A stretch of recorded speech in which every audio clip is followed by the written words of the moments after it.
Hi everyone, this is Varshan from grade 9. Today I am going to explain about basic operation inside cell.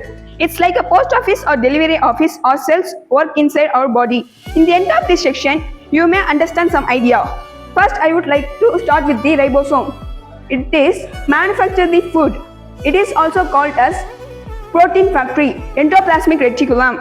It will transport the food. Golgi apparatus. It will pack and ship the food.